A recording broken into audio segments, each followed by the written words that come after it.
Now, we wouldn't call this island mystical unless there were tales of giants living here. The island of Gozo in Malta is the backdrop of an ancient legend. Malta is an island country located in the Mediterranean Sea, just south of Europe. It's a very strategically located archipelago. Throughout history, it was ruled by many different societies, such as the Phoenicians, Greeks, Romans, and Carthaginians. One cold night, thousands of years ago, a farmer noticed the sky turn orange, then red, when he heard a loud thump. Although the ground seemed to be moving, this wasn't an earthquake. When he looked toward the woods, he saw a giant silhouette, taller than the trees. As he fearfully approached, he realized it was a woman, a giant woman. She introduced herself as Sansuna. Unlike the terrible giants of many tales, Sansuna didn't want to exterminate the human race. She was loving and caring. She told the farmer that she and her people could help protect their land from invaders. The locals were pretty interested in this offer. Since Malta is located in an important commercial route, it was constantly being invaded. The story says that Sansuna settled in Malta, and sooner rather than later, she was moving things around. And when I say things, I mean monoliths. Sansuna carried huge stones on her shoulder to build a magnificent temple called Gigantia, which means place of giants. She even did this while holding her half-giant, half-human kid on the other shoulder. Some say Sansuna lived exclusively on beans and honey, although others replaced honey with water. The funniest bit here is that Malta is the 10th smallest country in the world, but it somehow managed to host giants. Hey, go figure. The temple looked like a giant game of Tetris, with some stones weighing as much as 20 elephants. Some of these monolithic rocks are so heavy, scholars guess it would take 50 men working together to lift just one stone.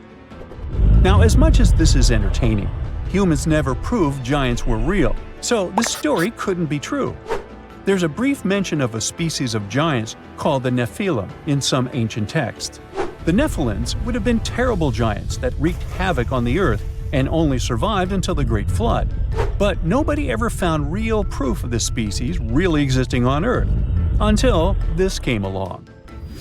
The world of Maltese archaeology unearthed quite a few shocking things in the past years.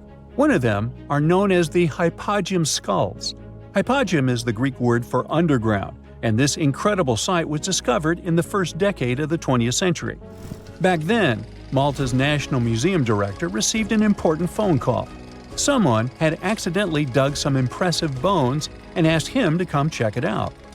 The hypogeum looked like an underground city, filled with mazes and rooms that stretched along multiple floors. They were all made with similar limestones as the Maltese temples above ground. The hypogeum was filled with important relics and artifacts. Scientists quickly understood that the hypogeum was built as a type of final resting place for locals. So, along with skulls, they found a lot of bones and skeletons. One of these artifacts were skulls, but these weren't regular human skulls. Rather, they were of the elongated type. To make matters worse, these skulls were hidden from the public for years.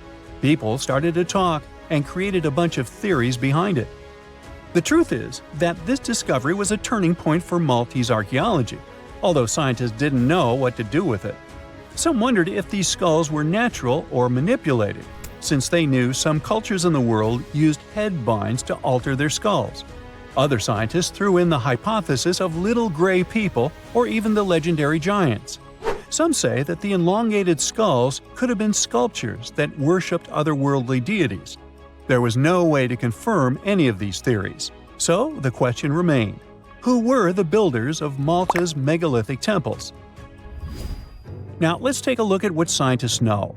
The Maltese megalithic temples have been standing strong since 3500 BCE, which is even older than the pyramids of Egypt.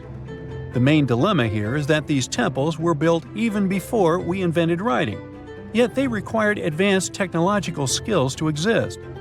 The Gigantia Temple seems too absurd to have been built by humans. The South Temple has a corridor with 4 oval rooms on the sides, looking like a big shamrock leaf. In one of these rooms, scientists found altars decorated with spiral patterns. It looked like an altar of some sort. indicating early Maltese people used them for ritualistic purposes.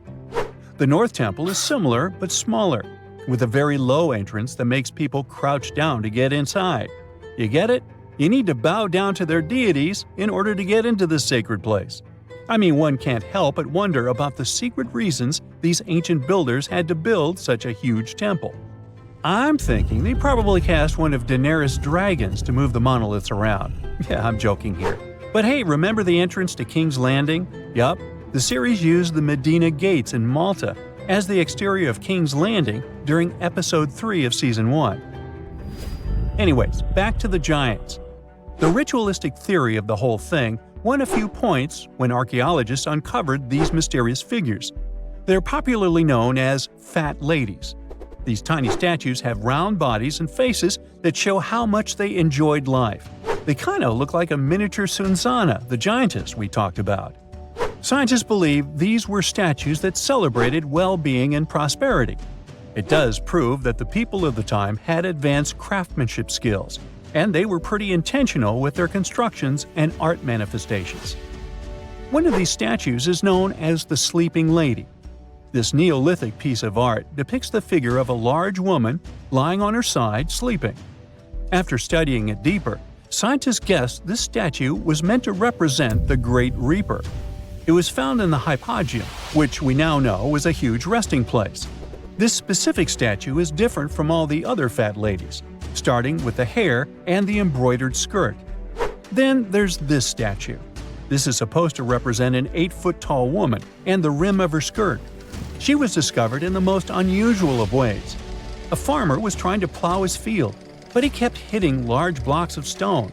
All the way back in 1915, the farmer called Malta's National Museum director and asked him to come check it out. Some think this is all the proof you need to confirm that Sunsana was real. Others aren't all that sure. But that's not all. The place where this giant statue was buried revealed one of Malta's most impressive archaeological sites, the Tarsian temples. The temples were made from limestone blocks. Some are 20 feet tall and weigh around 20 tons. Zamet, the museum director, kept digging and discovered multiple sites made of megalithic stones. All of them supposedly built by Stone Age farmers, all stranded on a remote island in the Mediterranean Sea thousands of years ago. It just doesn't make sense. I mean, look at these temples in Manidra. This is probably the world's earliest calendar. On the equinoxes, the sun passes directly through the main doorway, straight down the central axis. On the solstices, there are two superb variations. During the summer solstice, the rays fall on the edge of the megalith to the left of the doorway, and during the winter, the rays fall to the right side of the doorway. It's astronomical precision at its finest.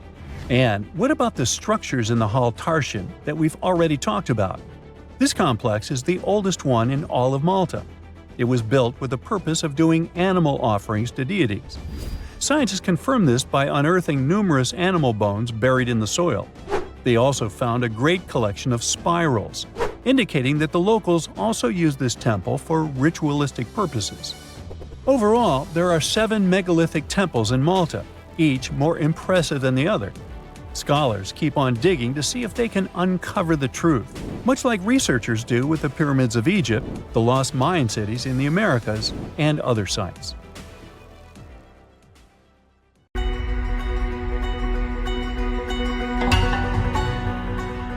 Take a look at these stones. They seem ordinary at first glance, just ancient slabs, ruins of some buildings. However, unlike many other archaeological finds, this one is among the most mysterious and unique. Here's why. These stones are the remains of a large temple complex called Puma Punku, located in Bolivia. Scientists aren't certain, but it's likely that Puma Punku was built by the Tiahuanaco Empire, which existed between 300 and 1000 CE, before the Inca Empire. There is no information suggesting that this civilization had advanced building technologies. Moreover, they might not have even had a writing system. Every stone was carved and polished with astonishing precision. They fit together perfectly, like pieces of a puzzle. The craft is so refined that not even a razor blade can pass between the stones. Quite impressive for people who lived around 1500 years ago. And these stones are heavy. The largest ones weighed around 130 tons. So, how did the builders transport such weight from one place to another? Scientists suggest that this civilization did not know about the invention of the wheel. So, how did they manage to build such a perfect engineering structure? Did Tiahuanaco have the knowledge and tools for stonework? Or did someone else build Puma Punku? There are several theories about this. Theory 1. There was some advanced civilization that came to South America, interacted with Tiahuanaco, built this engineering marvel, and then left. Theory 2. Some beings from another planet came to Earth, showed humans how to build perfect structures, and created Puma Punku. This theory is dubious. Another idea from this series suggests that Puma Punku was built by mythological creatures from the South American culture at that time. Theory 3, the most likely one. There is no mystery here. Tiahuanaco was indeed an advanced civilization with incredible building technologies. So, what do you think?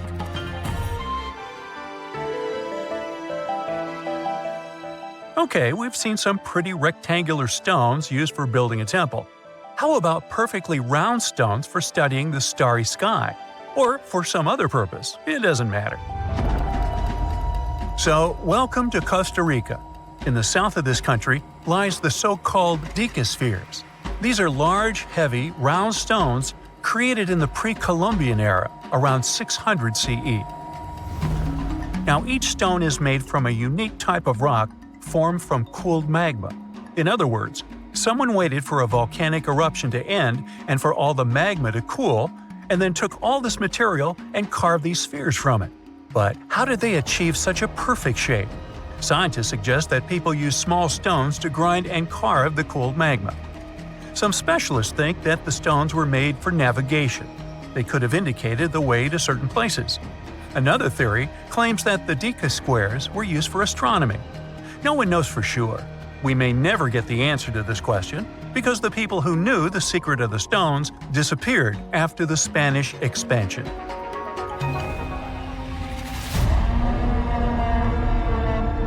So, let's continue our journey. See these cobblestones? Archaeologists still don't know why they're arranged along a long stretch of desert crossing Jordan and Israel.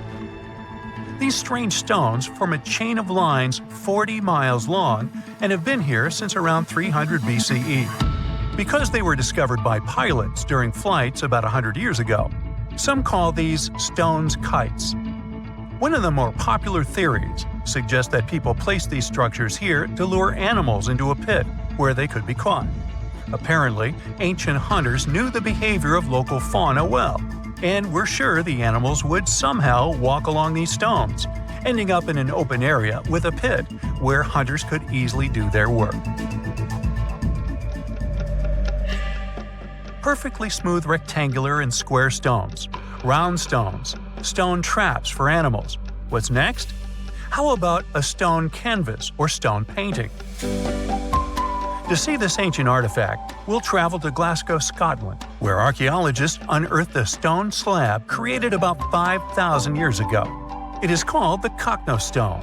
The slab measures 43 by 26 feet, about half a basketball court. And this entire area is filled with strange swirling patterns that scientists call cup and ring marks. But what do they mean? As usual, scientists don't know for sure. But one theory suggests that the inscriptions on the stone are somehow related to astronomical phenomena, such as lunar or solar eclipses. Maybe it was a star map, or maybe people just wanted to create a work of art. In any case, there is another interesting fact related to the cup and ring marks. Scientists have found similar drawings in other prehistoric sites around the world. Okay, let's step away from mysterious stones and look at some other archaeological mysteries. Here is the approximate order of civilization development starting from 8000 BCE, according to scientists.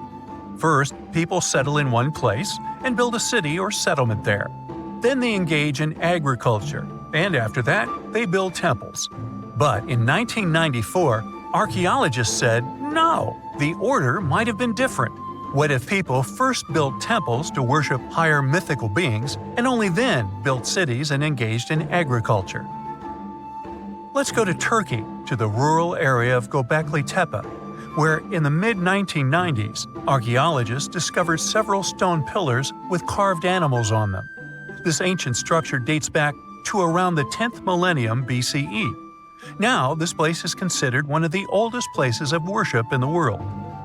Most likely, it was built by semi-nomadic hunters who knew nothing about agriculture because it appeared in this region 5 centuries later. Now, scientists are wondering, is it true that such structures led to the settlement of the area? The answer to this question may help understand the mindset and development of humanity in many parts of our planet. So, would you like a scroll with the location of a treasure marked on it? You could say you already have one. Check it out yourself. Just Google the Copper Scroll Treasure. Download a high-resolution photo of the scroll and follow the instructions. Oops! The instructions are written in an incomprehensible language. Scientists have been trying to decipher this message since the scroll was discovered in 1952 in Qumran, and the answer is still not found. According to one theory, the scroll contains information about a large amount of silver and gold. But even if the treasure does not exist, this artifact is still quite interesting to study. It was created around 2,000 years ago, during the time when the Roman Empire ruled over the settlement of Qumran. Perhaps the local residents hid their valuables from the Roman legionnaires and left such a map for their descendants. When you approach this archaeological wonder, you won't notice anything. But if you rise into the air and look down at the ground, you'll see amazing patterns created by the people of the Nazca culture. This discovery is called the Nazca Lines. Pilots and passengers of commercial aircraft first noticed them in the 1920s and 30s during flights over Peru. These large drawings consist of geometric lines, complex images of animals, and whimsical figures. More than 2,000 years ago, people removed part of the surface soil of this land and created these patterns. But why? The Nazca Lines continue to captivate researchers and enthusiasts alike. Recent technological advancements, such as drone imagery and satellite mapping, have provided new insights into these enigmatic formations. Some researchers are now exploring the possibility that the lines serve multiple purposes, including communication with someone not from our world. And to some extent, this is true. Some scientists believe that the Nazca Lines were a ritual method for communicating with the deities of the Nazca civilization. Studying these archaeological wonders not only enriches our knowledge of the past, but also inspires us to appreciate the ingenuity and creativity of the human spirit. Hey, you've heard of Stonehenge? Of course you have. Big rocks mysteriously mounted in circles on a plain in England by, somebody. But what if England's Stonehenge is only a replica of another monument, and its builders just crossed the Atlantic and copied what someone had already done elsewhere? Well, it turns out researchers found another Stonehenge underneath the waters of Lake Michigan. This lake is a hotspot for woo-woo unexplained things. A bunch of disappearances, plane crashes, and now this. An ancient underwater monument that looks strangely enough like Stonehenge. We couldn't help ourselves and needed to dive deep into this story. A ring of massive stones, arranged in a way that felt all too familiar. They saw 2 circles, an outer one and an inner one, sitting 40 feet below the surface. But this wasn't just a random pile of rocks. These stones had been placed there purposefully by human hands. And by doing some further research, they discovered that they were staring at a structure that's over 9,000 years old. Think about it. This Stonehenge beneath Lake Michigan predates the pyramids. It predates Stonehenge itself by about 4,000 years. All of this information was enough to startle scientists at Northwestern Michigan University. But that was before they found this out. One of the stones had a carving, a faint but clear petroglyph of a mastodon. Mastodons kind of look like the ancestors to our modern-day elephants, but they have been extinct on planet Earth since 10,000 years ago. So, whoever built this underwater Stonehenge needed to be alive at the same time these creatures roamed our planet. This discovery raised many questions among scientists. I mean, why on Earth would they go through all this trouble to lay rocks at the bottom of a lake? Well, first things first. Scientists believe that Lake Michigan had much less water back then than it does now. Second, it could have something to do with ancestral practices of First Nation people. There's one theory from a professor of the University of Michigan. He suggested that the stones formed a kind of prehistoric hunting trap. He believes that early hunters used the circular formation as a drive lane to herd large animals like the mastodons from the rock carvings we were just talking about. Once they got these huge animals into a tighter circle, they could be more easily hunted. But not everyone's convinced by this theory. Some believe the circle probably had a deeper spiritual purpose. According to local Native American tribes, like the Anishinaabe, stones are more than just rocks. They're living beings. They hold spiritual energy and represent a connection to the earth and all living creatures. An elder from the Anishinaabe community even suggested that these stones are sacred, placed there by their ancestors to honor the land and its creatures. Scientists are trying to study the stone formation in depth, like about 40 feet. But that's the problem, actually. The fact that it's underwater makes it super difficult, since they don't have the best technology. Traditional archaeological tools don't work as well when everything is submerged, but promising new technologies like stereophotogrammetry, which literally means making 3D models of a site, are helping scientists study the stone circle more closely. Still, research is slow and expensive, so it's hard to know when this mystery will come to a close. As we said, Lake Michigan is a hot spot for unexplained phenomena. Its lakebed is filled with shipwrecks, such as the Thomas Hume, a sturdy American schooner. It also collects debris from airplanes that have suddenly gone missing while flying the area, such as Northwest Airlines Flight 2501 that disappeared in the 1950s. Some people even call the area the Lake Michigan Triangle, suggesting paranormal activities like what happens in the Bermuda Triangle might be going on. The lake spans over 22,000 square miles, which means it's almost two-thirds the size of the country of Ireland. In 2024, scientists were able to access another one of Lake Michigan's mysteries, the wreck of the Margaret A. Muir schooner. This 130-foot-long sailing ship sank over 130 years ago. The discovery was announced just recently by the Wisconsin Underwater Archaeological Association, the WUAA, whose team found the shipwreck sitting 50 feet below the surface just off the shores of Algoma, Wisconsin. Built in 1872, the Margaret A. Muir was a three-masted schooner built to carry heavy cargo across the Great Lakes. Her final voyage started out as a routine trip. Loaded with bulk salt, the ship left Bay City, Michigan, heading for South Chicago, Illinois. But on September 30th, 1893, things took a bad turn. Just as the Muir approached the town of Annapolis, now known as Algoma, a sudden storm hit. The ship began taking on water fast. The captain of the boat ordered his crew to abandon ship, and thankfully, they all made it to shore safely. For more than a century, the wreck sat undisturbed on the lakebed, its location a mystery. But thanks to a combination of historical research and high-resolution sonar, WUAA searchers finally found her in May of last year. The wreck is remarkably well preserved, with parts of the deck and gear still visible. Well, just a few lakes over to the left, researchers uncovered another impressive thing.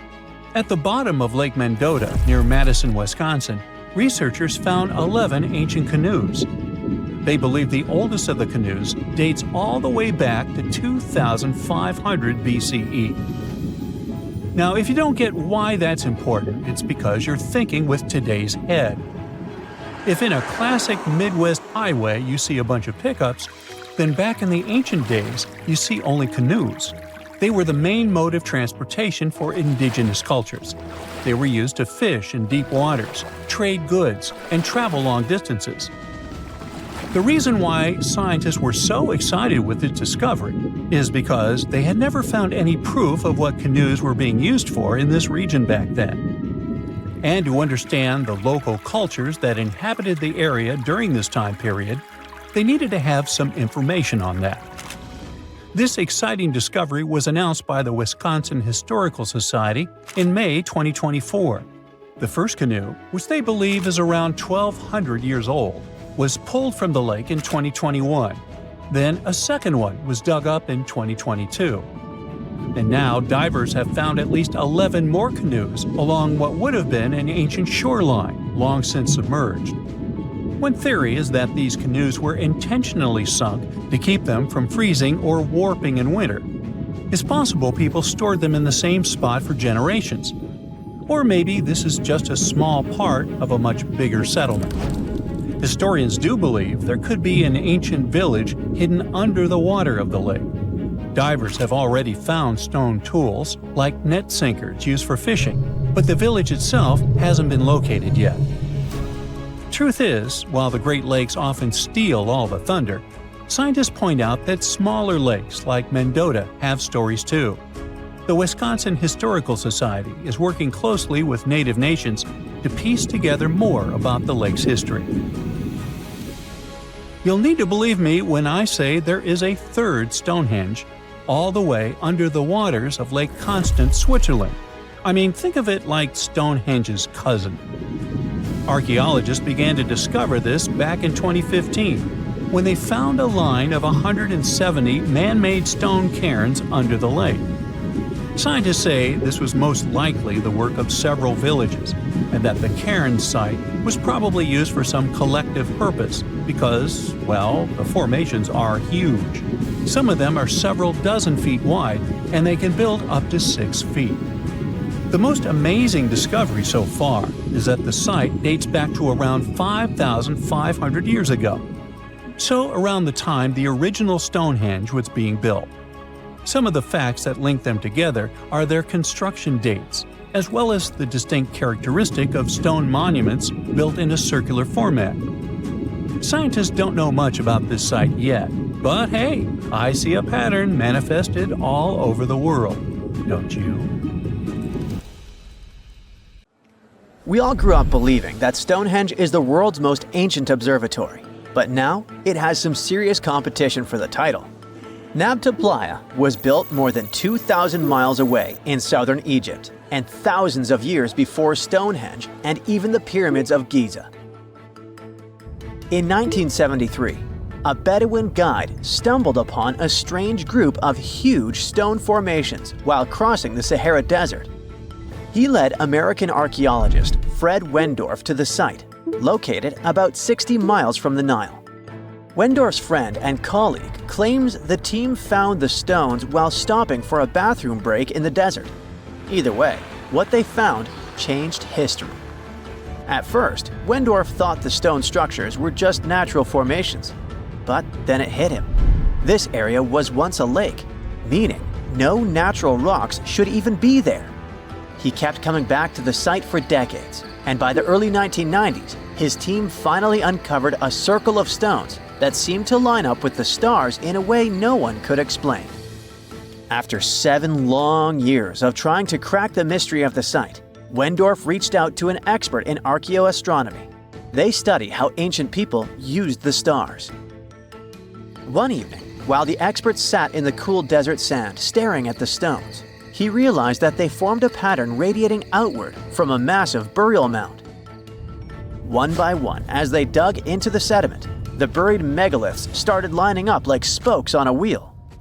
The team had already used radiocarbon dating to test samples from fire hearths and tamarisk wood roofing found inside the stone circle. Nabta Playa had dozens of standing stones, all a few feet tall. Some of them lined up exactly with the sunrise on special days, and others matched up with bright stars in the sky. Inside the big circle, there were 6 special stones that may have been used for rituals or marking important times of the year. Around them, 29 standing stones might have worked like a simple calendar to help people know when it was time for something important, like the summer solstice, the longest day of the year. When the sun rose in just the right spot, it was a sign that the rainy season was coming. The stone circle once aligned with the brightest stars in the northern sky: Arcturus, Sirius, and Alpha Centauri. Some stones even pointed to the constellation Orion. By tracing Arcturus's movement across the sky, they figured out that it matched perfectly with the circle around 4800 BCE. That means it was the oldest astronomical site ever discovered. And the people of Nabta Playa may have been watching the stars thousands of years before telescopes were even invented. It looks like it had a huge meaning for people living and traveling through the desert. Over 10,000 years ago, the long, cold, and dry ice age that lasted for tens of thousands of years was finally fading away. Northern Africa got massive monsoons and rains that filled up seasonal lakes. So, parts of the desert turned into short-lived oases. For the nomadic people who roamed this harsh land, these summer rains were everything. Their entire way of life revolved around cattle. When archaeologists opened the central tomb at Nabta Playa, they dug up cattle bones and even a massive rock carved into the shape of a cow. The people who built it used the stars to guide them and find hidden watering holes like Nabta Playa, which likely held water for about 4 months a year, starting with the summer monsoons. But there was no North Star back then, so instead they navigated using bright stars and the way the sky seemed to spin in circles above them. When the lakes were full, the standing stones would be partly submerged, and from the western shore, you would see the reflection of the stars on the dark water. Nabta Playa is way less famous than Stonehenge, perhaps because its stones were buried and the famous site in England was open to visitors for thousands of years. Sadly, when Nabta Playa did become famous, some tourists ruined parts of it by moving stones around, which messed up the ancient star alignments. To protect it, the authorities moved everything to a museum where people can see the stones and the carved cow statue without damaging them. The Egyptian observatory isn't the only construction similar to Stonehenge. It has versions that were used for different purposes, from Germany and France to the US and the Andes in northern Peru. This last one is actually one of the oldest big structures ever built in this region. The circular plaza is made of 2 giant stone walls arranged in a ring. It was likely used for ceremonies and gatherings. Scientists have carbon dated it to be about 4,750 years old, which means it was built before the Great Pyramids of Egypt and Stonehenge. The plaza had 2 entrances and a special layer of clay, soil, gravel, and charcoal underneath. It was carefully planned and built. Archaeologists also found ceramic pieces, quartz crystals, and gemstones at the site, so it was definitely a special place. People visited it for centuries, but at some point it was sealed off, probably because of changing beliefs and traditions. The most recent discovery was the remains of a large timber circle roughly the same age and with parallels to Stonehenge, all the way up in Denmark. This open-air structure was likely part of a special area where prehistoric people from the late Neolithic and early Bronze Age gathered for rituals and ceremonies. The circle was made up of 45 giant wooden posts, forming a huge ring about 100 feet wide. The wood is gone now, but scientists believe tall timbers once stood in the holes and created an impressive wood henge. No one knows exactly what these circles were used for, but archaeologists have found animal bones and food remains at similar sites. So people probably used to gather there for feasts and rituals. In 2024, scientists found 2 ancient stone circles from the Neolithic period in Dartmoor National Park in England. Some archaeologists believe they might form a sacred ark. Many of Dartmoor's stone structures were built in a curved shape on the high ground in the center of the area. A long time ago, Dartmoor was covered in forests, so people may have used the high ground as important markers. One of the newly found circles fits inside this ark, but the other one is outside of it, to the north. This could have been an entrance point into the Ark. There's also a raised bank of earth near the stones, which looks similar to other famous Neolithic sites, like the Ring of Brodgar in Scotland and Stonehenge itself. This means the people who built these circles may have visited Stonehenge or been inspired by it. Archaeologists in Oman found ancient stone monuments called tralith, which got the nickname Arabian Stonehenge. They were finished about 2,000 years ago, but no one knows for sure who built them or why. Scientists also found stone hand axes that are incredibly old, between 300,000 and 1.3 million years old, from the time when the first humans left Africa. At another site in central Oman, archaeologists discovered a Neolithic tomb from around 5,000 to 4,600 BCE. There are 2 chambers with the bones of dozens of people inside beneath a giant megalithic structure. Nearby, they also discovered rock carvings that were made by people who lived in the area. And then there is another Stonehenge look-alike, this time in Saudi Arabia, that was used as an apartment complex thousands of years ago. Archaeologists discovered a total of 345 stone circles by looking at aerial photos of a lava field. Each circle is between 13 to 26 feet and has at least one large standing stone in the middle. These structures still have remains of stone walls and doorways. Stone circles like Stonehenge are often linked to ceremonies and rituals, but scientists say that many early houses were actually built in round shapes, and rectangular homes only became common much later in history. Hey, if you think Stonehenge is one of the oldest stone monuments ever, well, let me introduce you to Gobekli Tepe. Buckle up, we gotta travel to Turkey to meet this really old guy. Yeah, he's too old to travel. Jokes aside, Gobekli Tepe, an archaeological site located in southeastern Turkey that dates back to the Neolithic period, around 10,000 BCE. It's considered to be one of the oldest and most significant archaeological discoveries in recent times. The site consists of a series of circular and rectangular structures made of stone pillars. Yeah, it does look like its younger brother Stonehenge. Some of those pillars are decorated with intricate carvings of animals and other symbols. Now, you maybe wonder, hey, why on earth did they make such a fascinating building? What was its purpose? Sorry, I got no answer for that. The purpose of the site is still unknown, but it is believed to have been a ceremonial center for the ancient people who lived in the area. The discovery of Gobekli Tepe has challenged long-held beliefs about the development of human civilization, as it suggests that complex societies may have emerged much earlier than previously thought. Okay, pack your stuff, our travel's just started. Next destination, Masada. It's an ancient fortress located in Israel on a plateau overlooking the Dead Sea. Hey, look at that view, spectacular, huh? It was built by King Herod the Great in the 1st century BCE, and it was very smartly built. Within the fortress, there were various facilities such as storehouses, barracks, a palace, and a set of cisterns capable of holding approximately 40,000 cubic meters of rainwater. People living there believed that the collected runoff from a single day's rainfall could provide sustenance for over 1,000 individuals for a period of 2 to 3 years. Access to the fortress was limited to 3 steep and winding paths leading up to fortified gates. Still, at one point, the fortress was occupied by people who had fled Jerusalem after the city was captured by the Romans. They held out against the invaders for several months, but eventually they were defeated. But these guys didn't surrender. The story of Masada has become a symbol of resistance and bravery.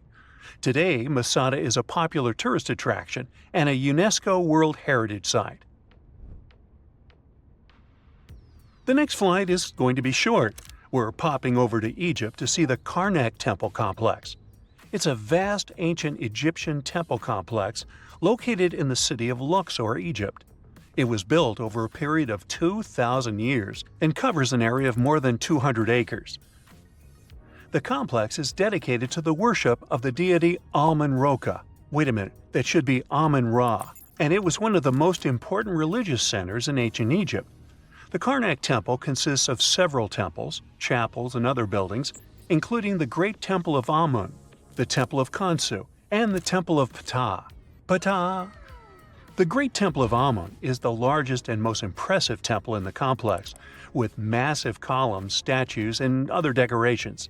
One of the most famous features of the Karnak Temple complex is the Avenue of Sphinxes, which is a long avenue lined with Sphinx statues that leads from the entrance of the complex to the Great Temple of Amun.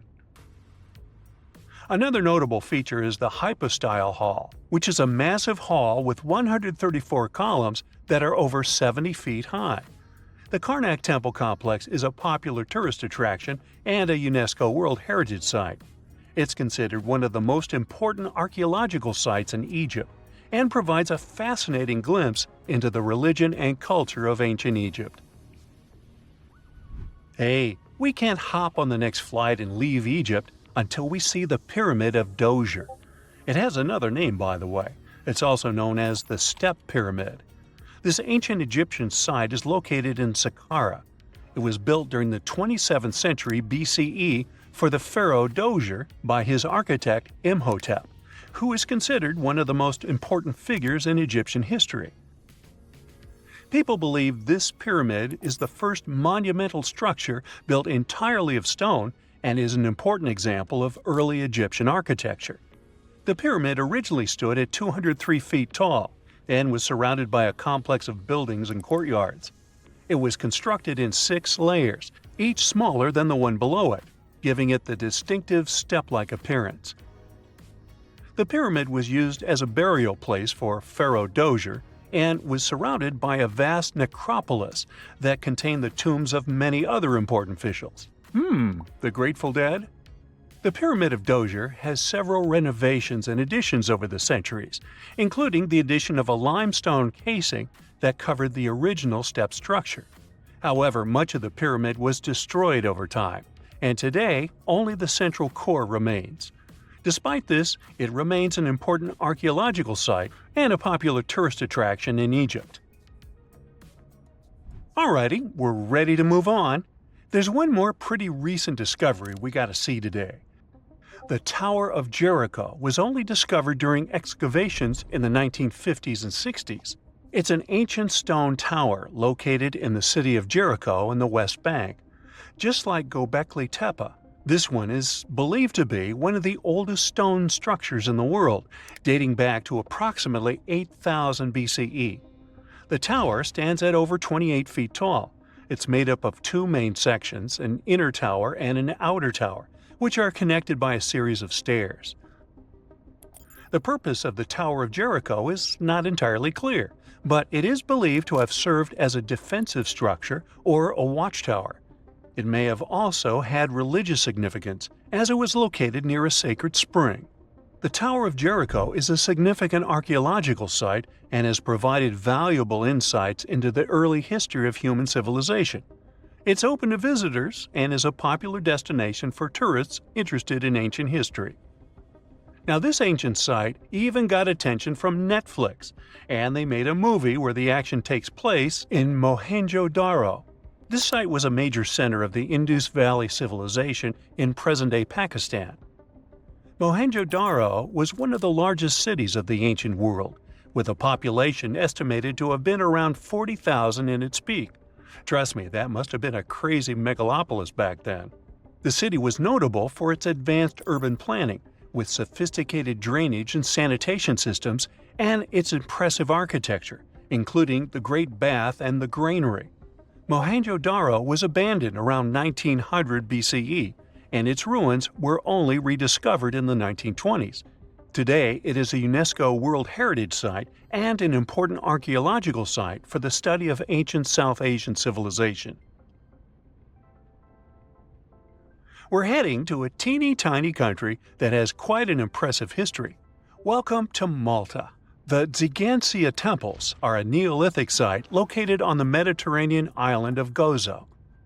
They're probably one of the oldest freestanding structures in the world, dating back to around 3600 to 3200 BCE. The temples consist of 2 megalithic structures, each with multiple rooms and altars. The name Gigantea means giant tower in Maltese, as people believe that only giants could have built such massive structures.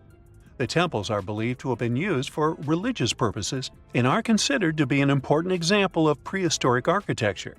They were added to the UNESCO World Heritage List in 1980. Well, you must be pretty tired, but there's one more place we gotta visit today. Our plane is already landing in Armenia, and we're here to see the Temple of Garni. Look, this one is well preserved. This temple dates back to the 1st century CE. It was built by King Tiridates I as a dedication to the sun deity Mir.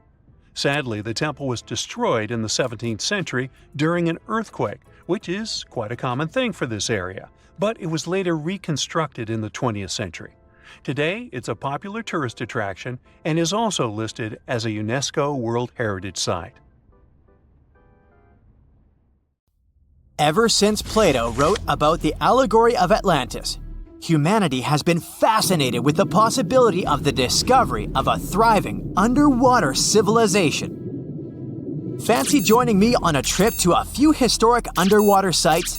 Let's see what we can find out about ancient civilizations. The first one on our list is what is being called the underwater Stonehenge. Scientists have recently discovered a mysterious pile of cairns that stretch for miles under the shimmering waters of Lake Constance at the borders of Switzerland, Germany, and Austria. Archaeologists began to explore the site back in 2015, and they haven't been able to understand yet what it was actually used for. What they do know is that there is a 12-mile line of 170 human-made stone cairns under Lake Constance. Scientists say this was most likely the result of a combined work of several villages. The cairn site was probably used for some collective purpose. The formations are huge. Some of them are several dozen feet wide. The most amazing discovery so far is that the site dates back to around 5,500 years ago. Now, what were we humans doing back then? We were living in the prime years of the so-called Stone Age. We were beginning to make artifacts from stone and use them to hunt and eat. Can you imagine what a knife and fork might have looked like back in those days? It's no coincidence that scientists call this site the underwater Stonehenge, though. Both sites are believed to have been built around the same period of time. You see, Stonehenge dates back to around 3100 BCE. Both sites carry the distinct characteristic of stone monuments built in a circle. Not to mention the fact that scientists also haven't figured out why on Earth our early ancestors would feel the need to build a monument such as Stonehenge. Well, the mystery of Lake Constance hasn't been solved yet.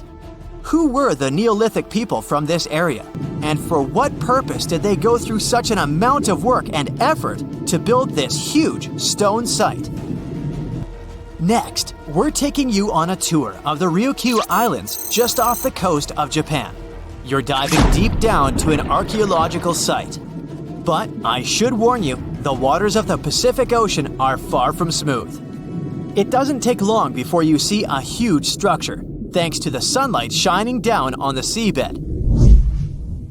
At first, it looks like Machu Picchu's ruins located across the globe in Peru. As you approach the site, you slowly figure out its forms. A pyramid-shaped structure, arches, staircases. It's something that could have easily been a palace or a castle. Could this be a sign of human activity? What you've just seen is known today as the Yonaguni Monument. It also goes by the name of Japan's Atlantis. The entire monument is about the size of 5 soccer fields and the height of a 5-story building. Its most surprising feature is its expanse of terraces. Explorers and scientists believe that Yonaguni might be 10,000 years old. But whether it's a human-made structure or a natural formation is still under debate. For Japan's top marine geologist, Professor Masaki Kimura, Yonaguni is the heritage of a lost civilization. Kimura has dived to the bottom of the ocean to explore the ruins over 100 times over the past 10 years. According to him, there are clear signs of human activity down there.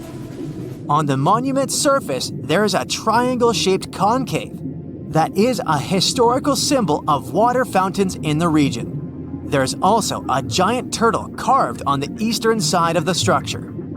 And, according to Kimura, turtles have an important cultural meaning. Several pieces of stone tools have been recovered from the site. Their estimated age is around 10,000 years. However, not all scientists support this theory. For many, Yonaguni is the result of thousands of years of erosion. The fact that the monument is composed of one massive rock leads them to believe it's not human-made. The defined edges and flat surfaces resemble a natural formation in Northern Ireland, known as the Giant's Causeway.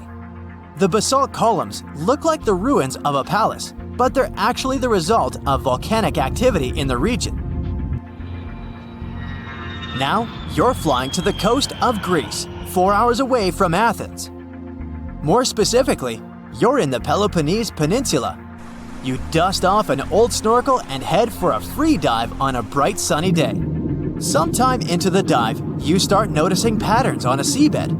13 feet below the surface, outlines of familiar objects start to appear, one by one. As you continue swimming, what looks like the outline of an entire city emerges in front of your eyes. Are you wondering how water could have taken the whole city? Rocks are perfectly aligned into what appears to be the foundation of a building. This is Pavlopetri, an ancient city you've probably heard about for the first time.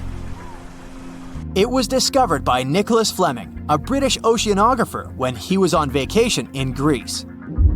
He had heard rumors about Pavlopetri's existence and indeed found several artifacts on the seafloor. He went back to the area a year later with the team. They found a site filled with pots, storage vessels, and tools. A kernstone, for instance, is a tool used for grinding grains and turning them into flour. Multiple amphoras indicate that this settlement dates back to the Bronze Age, 5,500 years ago, when people started living in towns.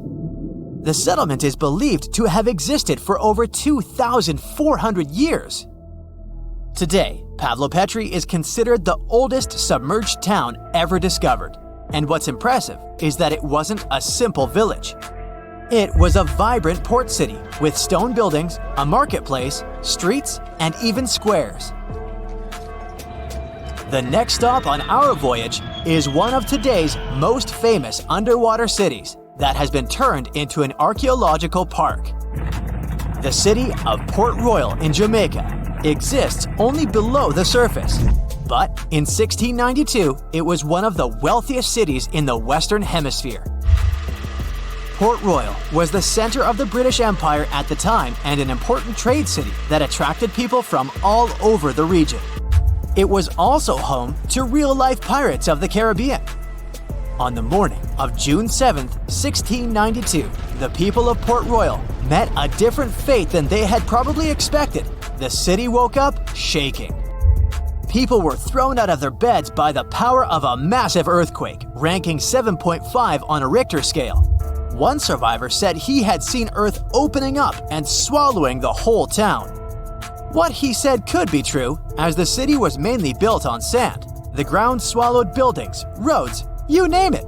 Geysers erupted, and finally, waves as big as 10-story buildings hit the city. About 33 acres of the city disappeared under the water. Amazingly, most of its 17th century remains are still in good condition under 40 feet of water.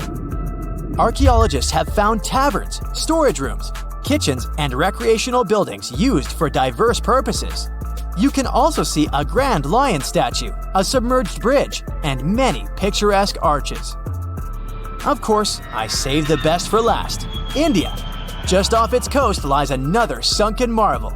A site known as the Lost City of Cambay is located in the Gulf with a similar name. It remained undiscovered until 2001, when the National Institute of Ocean Technology made a routine water assessment.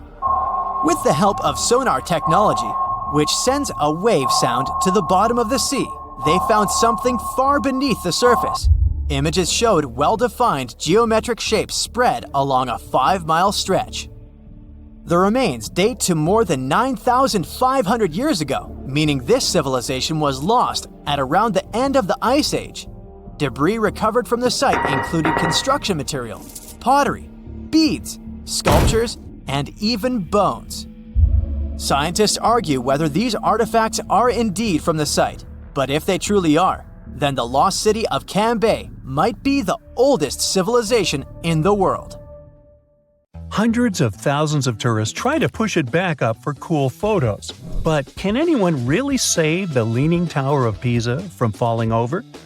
The tower is one of the most famous examples of medieval architecture and a part of a complex called Pisa's Field of Miracles. In the 12th century, when the construction began, it was pretty unusual for a bell tower to stand away from a cathedral. But that is, of course, not the most unique feature of the tower. No one actually planned for it to be leaning on one side, but things happen, you know. It started tilting southward shortly after the beginning of construction because of the soft ground under its foundations. That soil couldn't handle the weight of the heavy white marble and started to go down. The builders decided to get creative and add each next floor at an angle to fix the tilt, but it didn't help. Once 3 of the 8 floors were finished, the tilt was so obviously getting worse that they had to halt the process to solve the problem. Because of a major conflict between Pisa and the city-state of Genova, the construction stopped for around 100 years. This time was enough for the soil to get in a better condition. A new architect took charge of the process, and in 1372, the tower was ready, tilted at 1.6 degrees. A popular legend says that Galileo Galilei, a famous Italian astronomer and physicist, dropped 2 different weights from the tower to prove that lighter and heavier objects fall at the same speed. If that legend is true, he would have done it when the tower was tilted at about 3 degrees. Almost 3 centuries later, an architect working on the tower wanted to show the world the beautiful carvings on its base, hoping to increase its value. Sadly, it made the construction tilt like never before. Oops. But even despite all this, Pisa's main symbol managed to survive at least 4 massive earthquakes. It turned out that the moldable soil prevented the tower from resonating with earthquake ground motion. In the middle of the 20th century, when the tower was already leaning at 5.5 degrees, Italian officials decided to invite experts to save it from completely falling over. Ideas on how to preserve the ancient monument arrived from all across the world, and they created a special international committee. They came up with an idea to extract soil from beneath the tower's northern foundation to put it back in an upright position. The team ran computer simulations and decided to bring the plan to life before it was too late. Workers wrapped steel bands around the first level of the tower to protect the stone. They put an impressive amount of lead weights on the northern side of the tower and connected it to cables set deep underground. Then they started drilling and removing the soil step by step. This method worked and helped to pull the tower against the direction of the tilt. The team had to repeat the process over several years at 41 different locations around the tower. Talk about perseverance. In May 2008, the tower finished straightening and finally stood still. It lost a total of 19 inches of its tilt. Not bad at all. Engineers believe it will stand strong for at least another 200 years. And with the technology of the future, it should be easy to fix it again and let it stand for another 800 years. Or who knows, maybe robots will figure out how to preserve it forever. So, you have no reason to worry about the Leaning Tower of Pisa. But you might get concerned about the future of some other leaning towers around the world. The bell tower of Sahara, Germany, held the official title of the world's furthest leaning church tower for years. It was built of granite more than 625 years ago on marshy soil. The foundation was made of oak tree trunks. The water in the ground actually helped to preserve it. When it was drained in the 19th century, the wood deteriorated and the tower started tilting. They had to close it to reinforce the tower, and it has been functioning as a church since it became safe again. In the summer of 2022, another German tower beat the record of the bell tower of Surzin. A special commission measured the tilt of the leaning tower of Gau-Weinheim, and it turned out to be 5.42 degrees. It's a medieval fortified tower, and its bell still rings 3 times a day. The most famous clock tower in the world, London's Big Ben, is also leaning on one side. By the way, Big Ben is actually the name of the bell inside the tower, which was renamed the Elizabeth Tower in 2012. Anyway, the tower is now leaning about 1/4 of a degree to the northwest. It sounds like nothing, but in the long term, it could become unstable. Experts don't know what's causing the tilt. There's a theory that says that the London clay on which Big Ben stands is drying out. The keeper of the great clock mentioned it could be between 4,000 and 10,000 years until the tilt becomes a serious problem. I can wait. The Belfry Tower of Bruges, another famous construction, is a real survivor.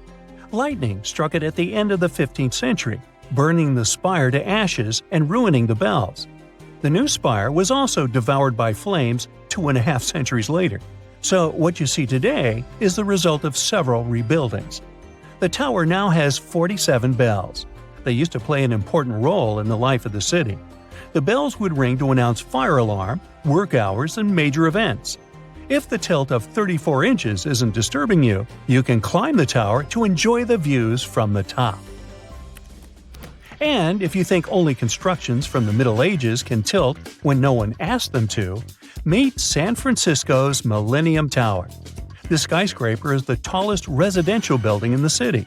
It offers luxurious apartments and tilts more than 2 feet north and west.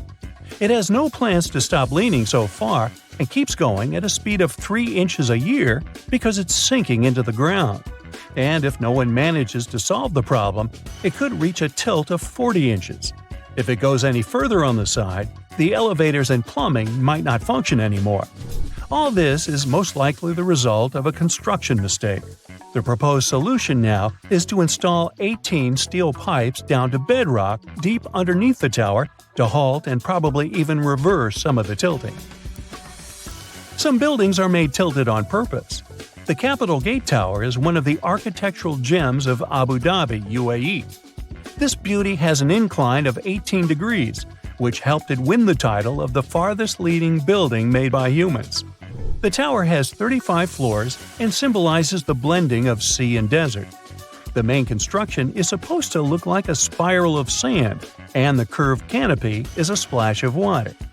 Because of this unique shape of the tower, each floor and even each room inside has a one-of-a-kind shape and size. The tallest leaning tower, made tilted on purpose, is the Montreal Olympic Stadium Tower in Canada. It's half as tall as the Eiffel Tower and tilts at a whopping 45 degrees. It looks quite unsafe, but actually supports most of the weight of the roof of the main building, thanks to its design. The tower was supposed to be open for the 1976 Olympic Games, but building it took longer than planned.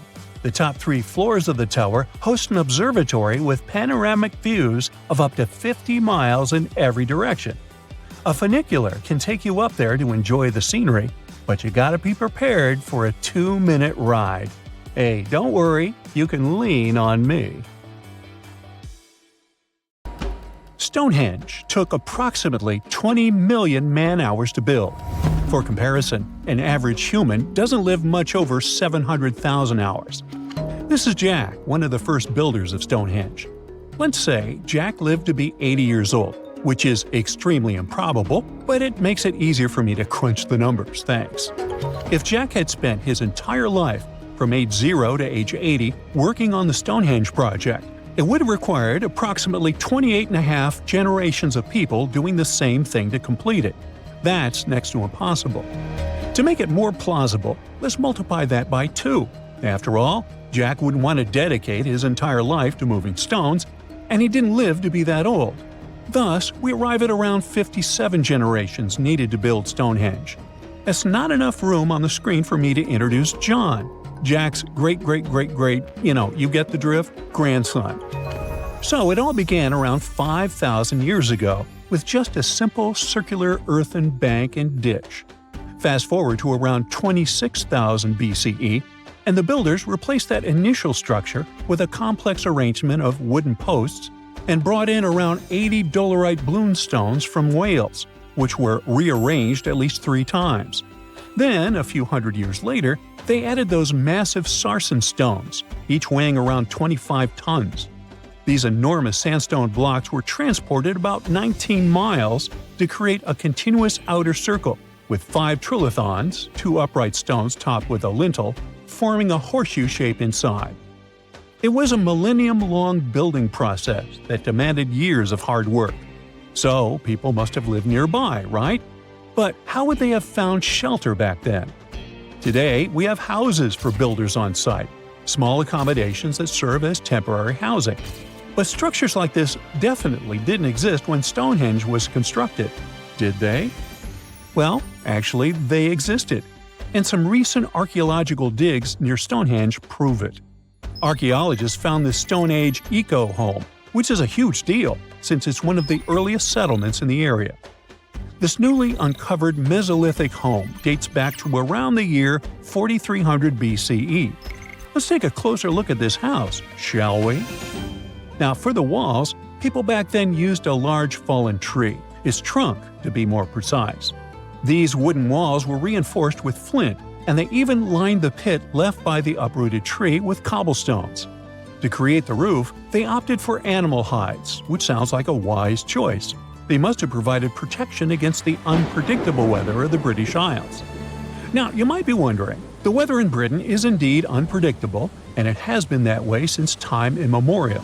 So, how did the builders manage throughout most of the year, particularly during the winter months? Well, the answer is simple. There was a hearth on site, which isn't surprising, but the system they employed was quite ingenious. A hearth inside the house would have posed too great a risk, yet bringing hot stones into the dwelling was perfectly safe. While they were hot, they couldn't ignite the building. So they used these stones from the hearth as a heat storage system to keep warm at night. And as a final touch, they even incorporated various stones for decoration. They didn't exactly get a Pinterest house, but it added a touch of elegance for sure.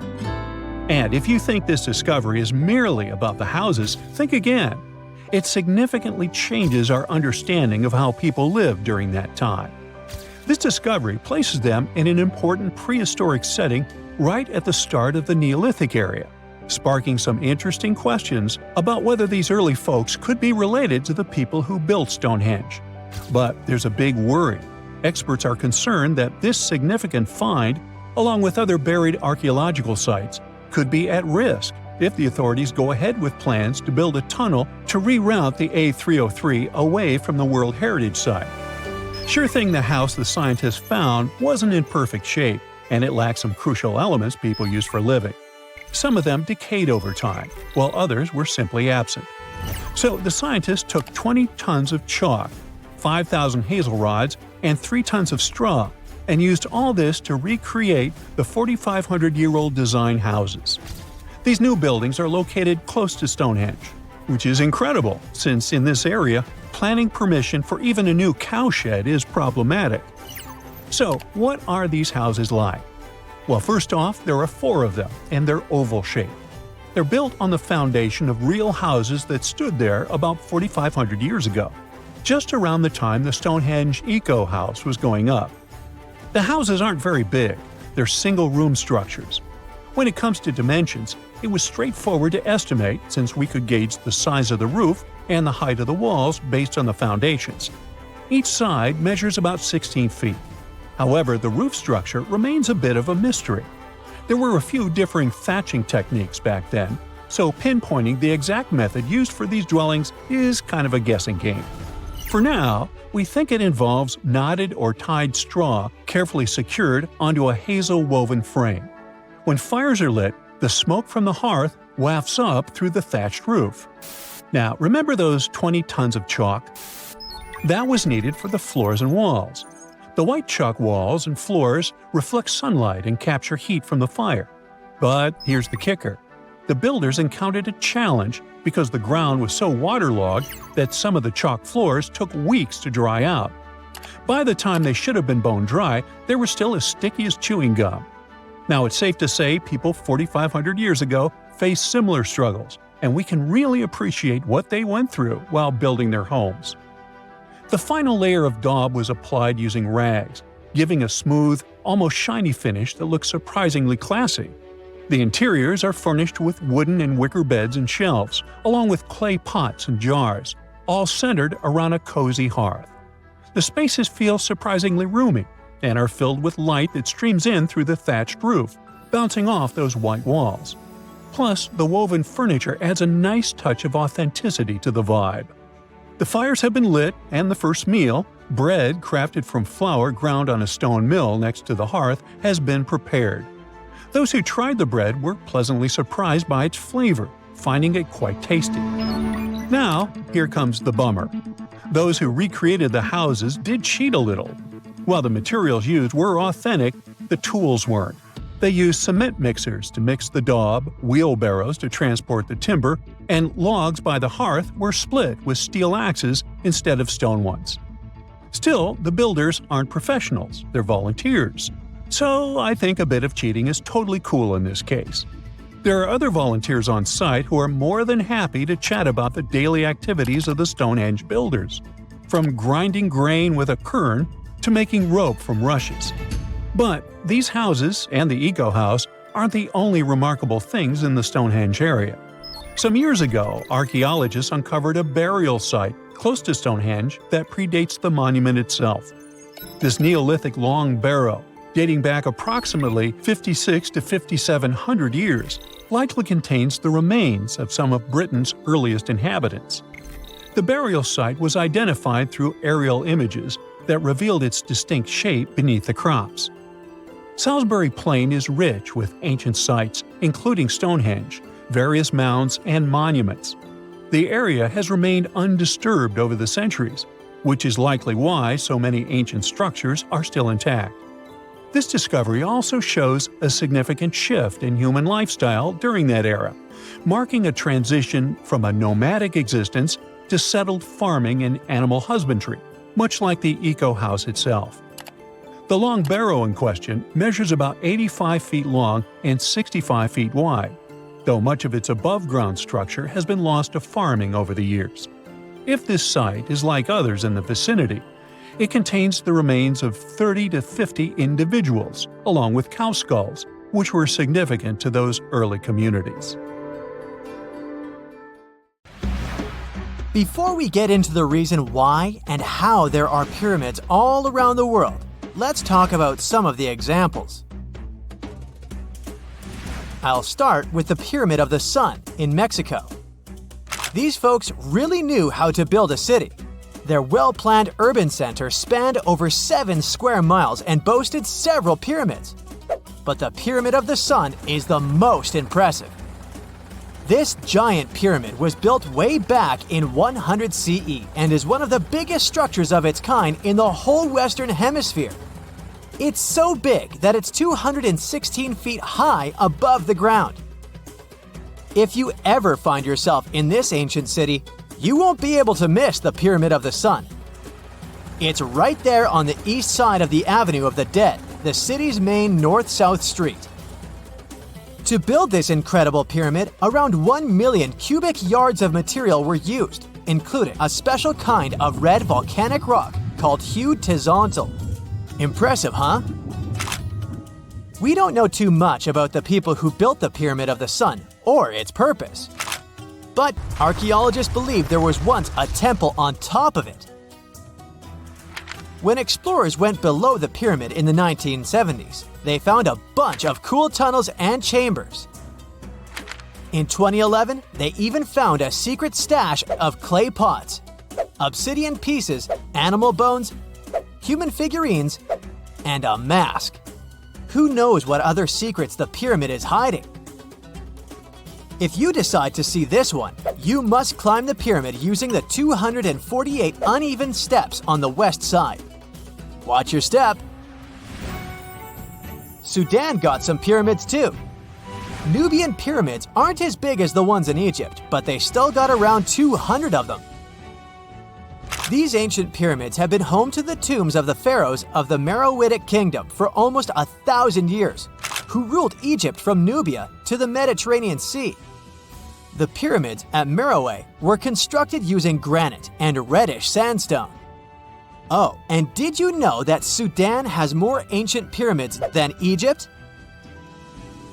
The Kushite pyramids depict the indigenous architecture and burial traditions of Nubia's Napata and Meroe kingdoms, which ancient Egypt influenced. Meroe, the burial site of over 40 queens and kings, is the most extensive Nubian pyramid site. The tomb walls depict mummified royals bedecked in jewelry, their wooden caskets containing bows, quivers of arrows, and other artifacts pointing to the Meroitic relationship and trade with Egyptian and Greek civilizations. So if you're looking for some ancient tombs to explore, you may consider skipping the crowds in Egypt and heading on down to Sudan. Let's fly to Iraq to see some more pyramids. Ziggurats have fancy receding layers and tiered temples. Instead of a smooth exterior, it has tiers like a cake, perfect for all the important work and rituals that went on inside. You can find these towering structures scattered throughout Iraq and Iran, and they're a real testament to the power and skills of the people who built them. One of the biggest and most impressive ziggurats is the Ziggurat at Ur. It's basically a giant rectangular pyramid that stands a whopping 70 to 100 feet tall, with 3 levels of terraces and a temple on top. Can you imagine how many baked bricks it took to build that thing? Try 720,000 for just the lower portion. This particular ziggurat was built for Sumerian king Ur-Nammu. Similar to other ones, this pyramid has been around for thousands of years, so it got a little rough around the edges. Thankfully, the Babylonian king Nebuchadnezzar II and some archaeologists came to the rescue in the 6th and 20th centuries respectively, and now you can find this near Talil Air Base. The ziggurat at Ur was built in 2100 BCE by King Ur-Nammu for the moon deity Nana. It was the tallest building in the city, and you could see it from miles around. It was like the medieval cathedral spire of its day. People would come here to bring their agricultural surplus and get their food allotments and seek spiritual nourishment. Sadly, the Nana temple at the top of the ziggurat didn't survive, but we do have some blue glazed bricks that may have been part of its decoration. The lower parts of the ziggurat are pretty amazing though. The architects even included holes in the temple's baked exterior to let the water evaporate from its core. Since we explored some of the pyramids on our planet, let's take a broader perspective. They can be found in many parts of the world. Egypt has over 100 pyramids, double that number in Sudan, and dozens of others are scattered in the Middle East and China.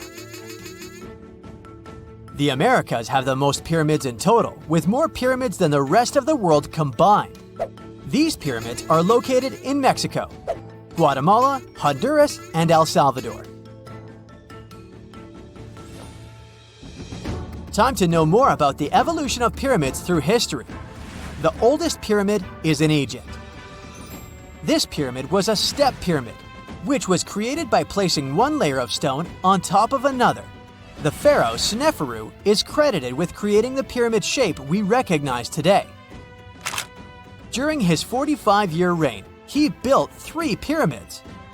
His first 2 attempts failed, but he finally got it right with the Red Pyramid, which is considered the first true pyramid. It was Sneferu's son, Khufu, who built the Great Pyramid of Giza, which was the tallest human-made structure on Earth for almost 4,000 years. Latin American pyramids are similar to early Egyptian step pyramids, but they were built independently, with no knowledge of each other. The pyramids in Sudan were built around 700 BCE and are tall but much narrower than those in Egypt. How in the world did all these civilizations build these things without even texting each other? After all, the Aztecs, Mayans, and ancient Egyptians were about as different as possible. But despite their cultural differences, they all seem to agree on one thing. Pyramids were pretty cool. Step pyramids are all around the world because they were the most feasible and stable way to build large and tall structures without access to lighter building materials like wood and metal. The triangular form with a square base is the best way to build a sturdy structure, and having a cube structure would require more material for less height.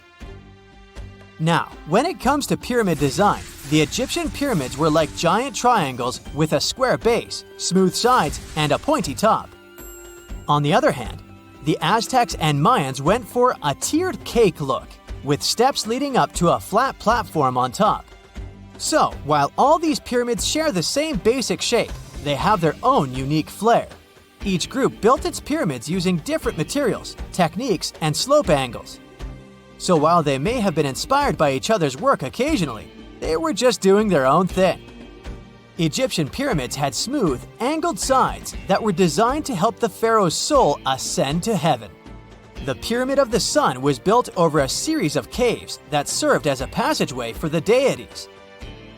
The Maya built the temple of Kukulkan in Chichen Itza to honor the deity Kukulkan, usually represented by a serpent.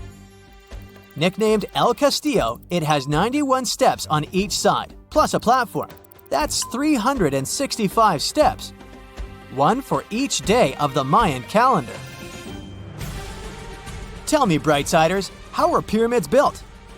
To begin with, humans made them, not a foreign race from space that landed on Earth. You see, one thing that all pyramids have in common is that they were built without advanced tools or even the wheel. It took a lot of people to build them, including skilled laborers and architects. For example, it's estimated that 20,000 people built the Great Pyramid of Giza, and it's believed that most of them were skilled laborers. Building pyramids was a massive undertaking that required years of planning and effort. The Great Pyramid at Cholula, Mexico, took 600 years to complete. I bet you've never heard of the legendary oasis of Zerzura. This ancient city is said to be hidden somewhere deep in the Sahara Desert, and its discovery could mean unimaginable riches and untold secrets. According to an anonymous 15th century Arabic guide, the key to unlocking the city lies in the beak of a bird carved on the city gate. Zerzura might not be as popular as Machu Picchu or the pyramids, but that just makes it more mysterious. Legend has it that Zerzura is built around this big oasis somewhere in the desert west of the Nile. Apparently, it's made out of white stone and has all these luxurious houses and gold decorations. The story goes that a scribe wrote down the account of a traveler who stumbled upon Zerzura while looking for his lost camel. At one point in his journey, the man got caught up in a sandstorm, where he got separated from the rest of his group. The traveler kept wandering in the desert for days, and then, out of nowhere, two men showed up and guided him to the city of Zerzura. The traveler described this city as an oasis filled with little birds and made out of pure white stonework. The city is also said to be guarded by giants. In 1835, an English Egyptologist named John Gardner Wilkinson mentioned the city in one of his books. He spoke to a man from Egypt who found the city by accident after days of wandering through the desert. He mentioned some ruins, unusual stonework, and a large oasis surrounded by palm trees. The man even gave some instructions on how the city could be found, indicating that it might be in the western desert of Egypt. But here's the kicker. Even though a group of explorers went out to find Zerzura, they didn't succeed. At the same time, they did stumble upon a bunch of previously unknown oases. In the early 1900s, numerous expeditions were sent to find the city, including one with a fleet of Ford Model A trucks. But, alas, none were successful. Others say Zerzura did exist at one point, but not anymore. It's possible it was swallowed by the desert. It's believed that back in the day, the Sahara Desert was actually green. Scientists even found traces of ancient rivers that flowed through the area 100,000 years ago, creating green corridors across the desert. But Zerzora might have never been real to begin with. Maybe it only existed in the minds of people, a figment of their imagination as they were struggling in the African desert. For thousands of years, people have been obsessed with the hunt for another lost city, Atlantis. But if this place really existed, where on Earth, or under the sea, could it be? According to Plato, Atlantis was an actual place, and it was supposedly located somewhere in the Atlantic Ocean, near the Strait of Gibraltar. But how did this mythical city become synonymous with a perfect, paradise-like society? Well, you can thank Ignatius Donnelly for that. The American writer published a book in 1882 where he outlined 13 hypotheses about the existence of Atlantis. Donnelly truly believed that this lost city was where ancient humans lived in peace and joy for centuries. Donnelly even thought that Atlantis was the original source of many ancient civilizations around the world. And if we just followed Plato's clues, we could totally find Atlantis. Sounds like a treasure hunt, right? What inspired Donnelly to go on this quest in the first place, you might ask? Apparently, an amateur archaeologist discovered the city of Troy, using Homer's The Iliad as a guide. Well, if Troy was real, then why not Atlantis? Back in the day, some people believed that America was the legendary Atlantis. Columbus really stirred up some excitement when he brought back news about the New World to Europe. But the real hunt for Atlantis didn't really start until the 20th and 21st centuries. Some people tried to connect the dots between a volcanic eruption on the island of Santorini and the destruction of Minoan settlements. But in 2018, a team of investigators claimed they had nailed it, announcing they had discovered concrete proof that Atlantis had existed. What was their evidence, you ask? A series of mysterious circles in a national park in Spain. But the circles turned out to be nothing more than experimental ponds for studying zooplankton. Let's face it, there's no real evidence that Plato's lost city of Atlantis actually existed. But it doesn't make searching for it any less exciting, does it? The Fountain of Youth isn't a lost city per se, but it is another mythical location that many have claimed to have stumbled upon over the years. Long ago, people were obsessed with the idea of living forever, or at least extending their lives as much as possible.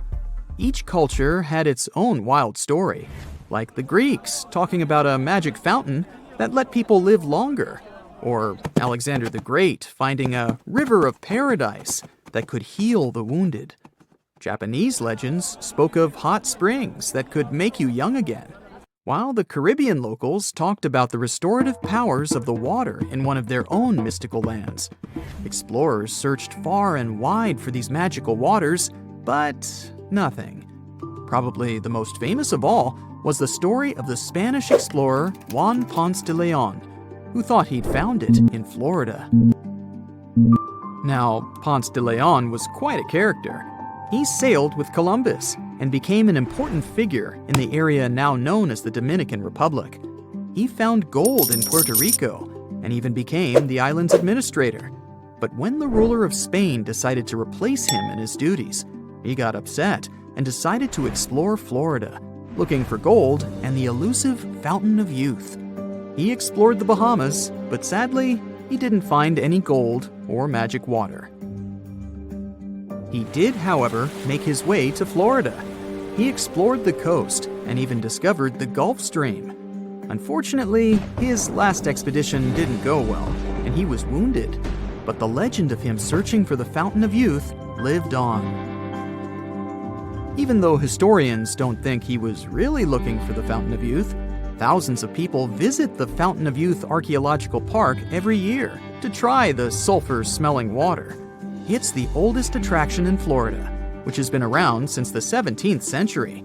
Some say the water has unusual properties, but I'll leave that up to you to decide after you visit this place. Norse mythology has its own mysterious land called Thule. It's said to be somewhere between Scandinavia and Iceland, where the sun barely shines and the cold bites hard. The folks there survive on a diet of millet, herbs, fruits, and roots, washed down with a grain and honey brew. As for its exact location, scholars can't seem to agree on it to this day. The legendary ancient Greek explorer Pytheas was said to be the first to stumble upon Thule during his quest for tin mines. He sailed his way up north, passing by Scotland, and after 6 long days of sailing, he reached Thule. The people there, according to Pytheas, were quite primitive, but that's no surprise since they were just simple farmers living off the land. They showed Pytheas where the sun set on the shortest day of the year. They also told him that in winter, the sun never rose at all, and in summer, there was no night. For many years, historians have been debating the true identity of this mythical land of Thule. Some say it's Iceland, while others claim it's Norway. A little bit of progress has been made recently with the help of a team of researchers. If their findings are correct, Thule might be the elusive island of Smola. That's farther south than any of the Norwegian islands that were on the list of contenders. It may be too soon to celebrate, but it does look like Thule has finally been found. If you've ever wondered what it feels like to walk on diamonds, head straight to the town of Nördlingen in Germany. It seems like a typical fairy tale village with cute houses and red roofs, but its walls and streets are actually studded with over 72,000 diamonds. You'll need a microscope to see them, but they're definitely there. When the first people came to live here, somewhere around the 9th century CE, they were positive they were settling down in a volcanic crater. They didn't know the stone they were using for construction was embedded with millions of tiny diamonds, and the origins of the crater were out of this world. An asteroid slightly larger than half a mile in diameter hit our planet around 14.5 million years ago in what is now Bavaria and left a crater 16 miles wide. The bedrock was under such intense heat and pressure that the bubbles of carbon inside transformed into tiny diamonds at a concentration like nowhere else in the world. The locals didn't pay attention to their houses, built of what was left of that asteroid impact, shimmering on sunrise. Then, in the 1960s, 2 geologists arrived from the USA, studied the landscape from a distance, and noticed it didn't look exactly like a volcanic crater. After further research, they realized their theory that the crater was shaped from above and not from below proved right. They even had to change school books after the discovery, not to mislead the students. Once the word of the crater had spread, NASA got interested in it and sent their Apollo 14 and Apollo 16 astronauts to visit it to learn about what kind of rocks they'd find in space and which of them were worth bringing home. A moon rock that arrived with one of the missions is now on display at the local museum, and astronauts still visit the place. The locals, though, are so used to living among diamonds, they don't even find it special. The Australian town of Coober Pedy is known as the opal capital of the world and exists completely underground. The town even has the first 4-star underground hotel in the world. The reason people settled in this area was to work at an opal mine. Back in the day, the miners could hardly survive under the burning desert sun, so someone decided to put a tent directly into the mine. Then it turned into a home. Now, Coober Pedy has around 2,500 residents from different countries, about 30 shops, an opal gallery, museums, a bar, and other buildings, and is a popular tourist attraction. The town of Monowi, Nebraska in the USA has a mayor, a clerk, a treasurer, a librarian, a tavern keeper, and a bartender. Yet, the population is officially just 1. Elsie Eiler has been doing all those jobs, paying taxes to herself and voting herself for mayor since 2004. Back in the 1930s, Monowi had a population of 150 people, grocery shops, and restaurants. When farming conditions got worse, people started leaving family by family until it went down to one person. If you feel like saving some money on house construction, look up some property in the Spanish town of Centenil de las Bodegas. 3,000 residents live under and into the sides of the Cadiz Mountains and use them as natural walls and ceilings. The first settlers moved in here back in prehistoric times. The rocks keep the houses cool in the summer and warm in the winter. Neft Dashleri in Azerbaijan was built as an oil platform in 1940, directly in the Caspian Sea. Once they discovered rich oil deposits, it started growing and is now made up of a network of platforms with around 5,000 people working and living here. The town has apartments, bridges, a library, a community center, and even a movie theater. The Japanese village of Nagoro has an unofficial second name, the Scarecrow Village. The last children were born here over 20 years ago. It officially has less than 50 residents, but it feels complete thanks to 350 life-size human dolls.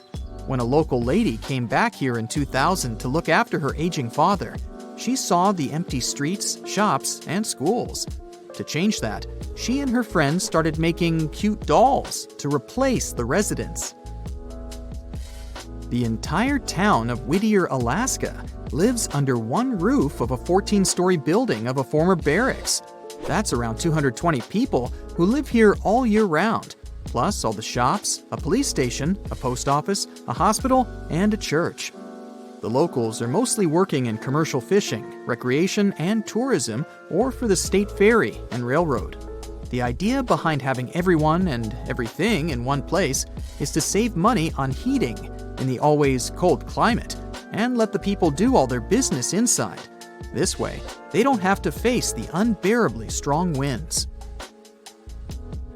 There's a town in Svalbard, Norway called Longyearbyen, where the sun sets on October 25th and doesn't rise again for the next 4 months.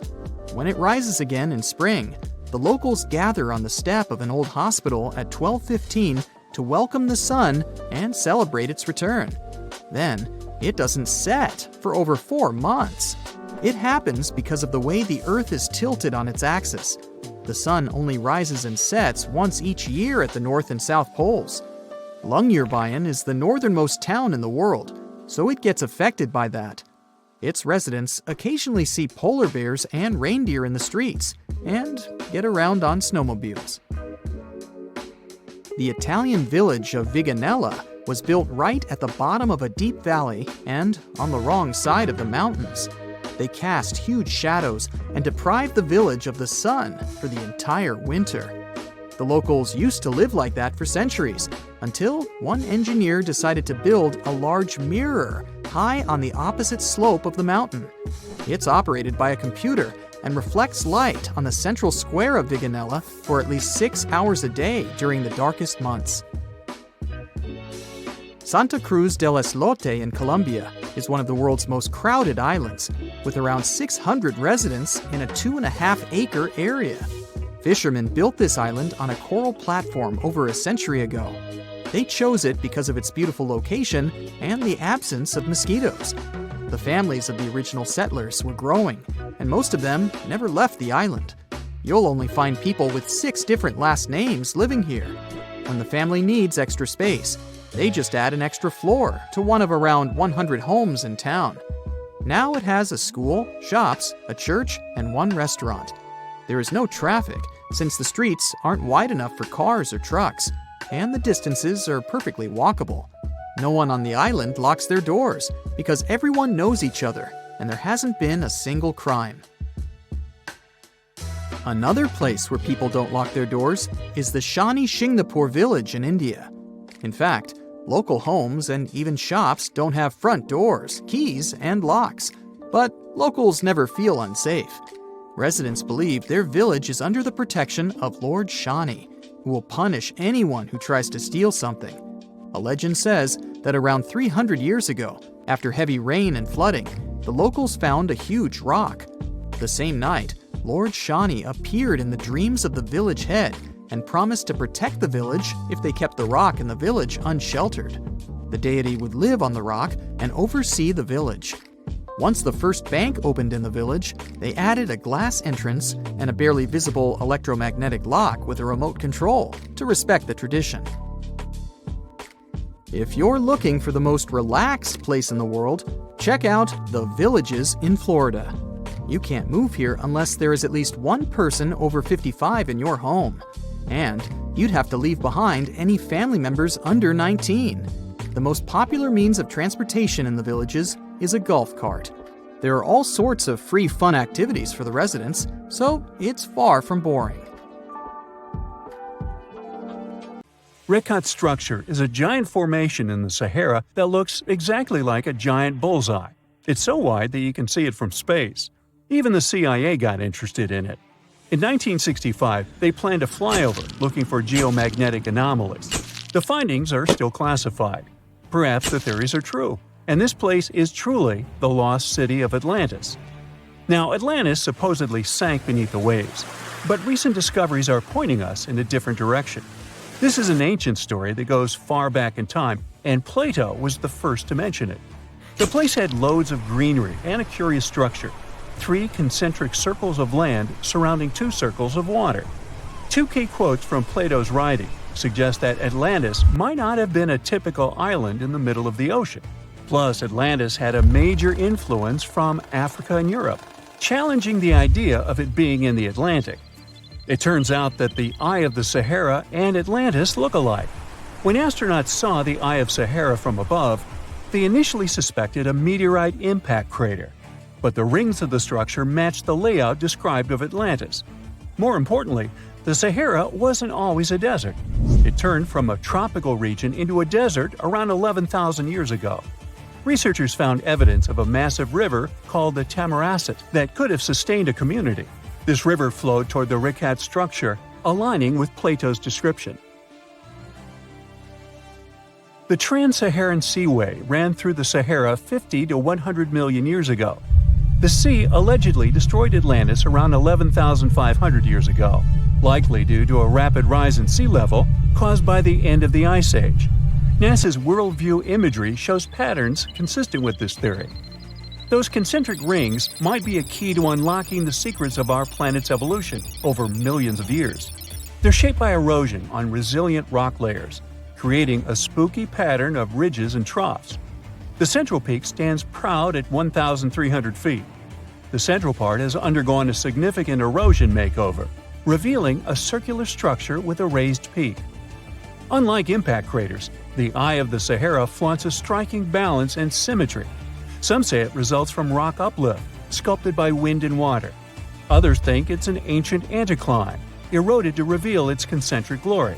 Then there's a salt diapir theory, suggesting that salt's buoyancy sculpted this beauty.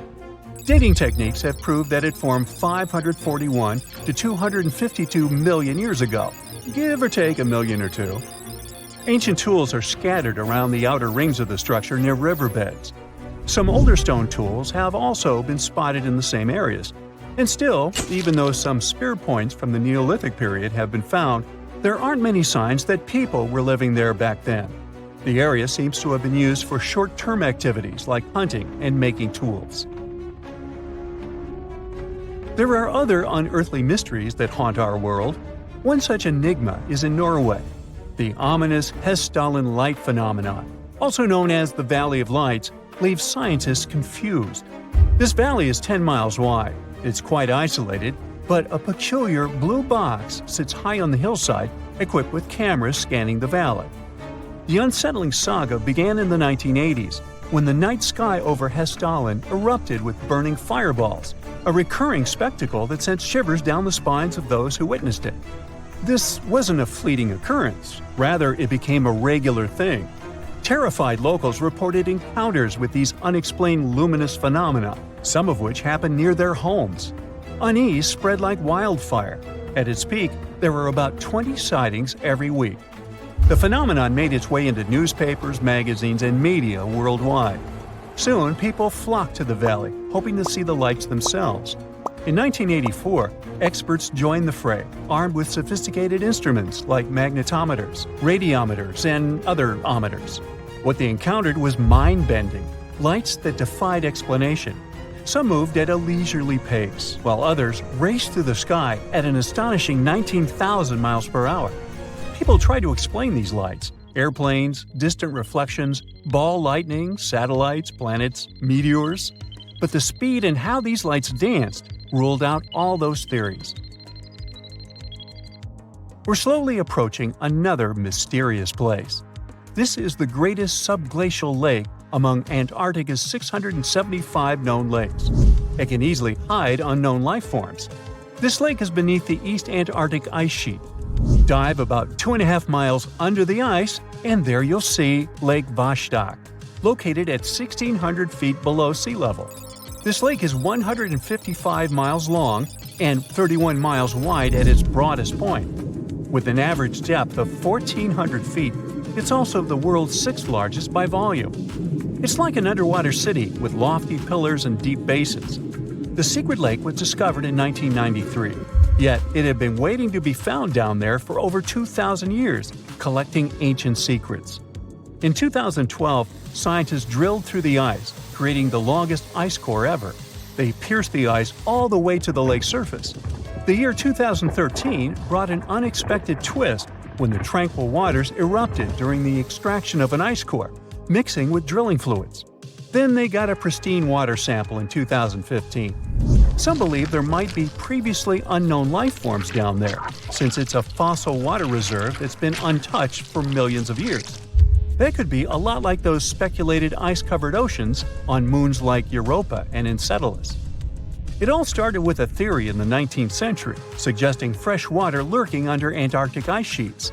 Then, in 1955, seismic soundings hinted at a subglacial lake, and by the 90s, satellite data confirmed Lake Vostok's existence. Now, Lake Vostok isn't alone. In 2005, they found an island in the middle of the lake. Then, two smaller lakes joined the party.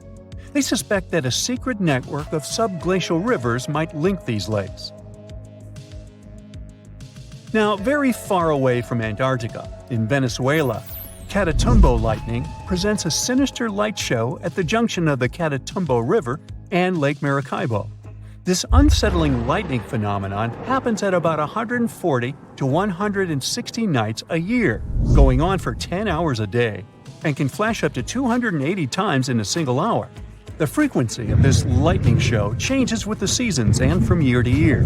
There was a break between January to March in 2010, causing a bit of worry that it might vanish forever. As the sun sets, winds from the east start picking up speed. This strong wind is called a nocturnal low-level jet, like what you see in the Great Plains of North America. These winds bring moisture, mostly from the Caribbean and the lake itself. This humid air hits high mountain ridges, causing thunderstorms to form over the mountains. Thanks to the ongoing wind situation, more thunderstorms appear as the night goes on. This pattern repeats itself, and is why this area has the highest annual lightning rate globally. The next place scientists cannot explain is in China. That is the Longyu Caves. They have lofty slanted roofs and sturdy pillars. The spot remained hidden for centuries. These human-made caverns, built around 2,000 years ago, decided to reveal themselves only in the 90s. Local farmers drained some ponds and unveiled 5 massive caverns. Further digging exposed an additional 19 smaller caves. They range from 60 to 110 feet in width and 26 to 50 feet in height.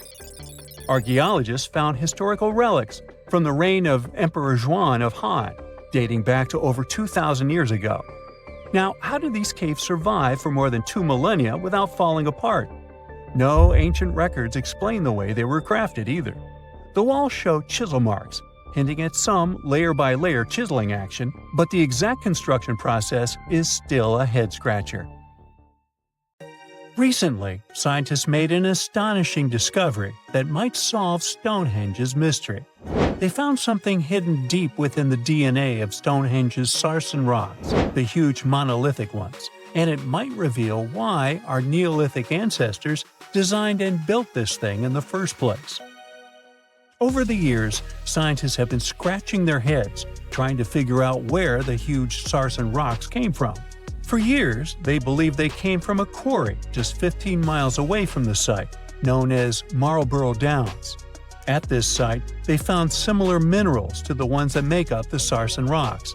But it turned out there was more to this story than they thought. The understanding of how Stonehenge was built is always changing. Scientists need to really travel back in time to uncover its mysteries. Where did the rocks come from? How were they carried? Why was the site built?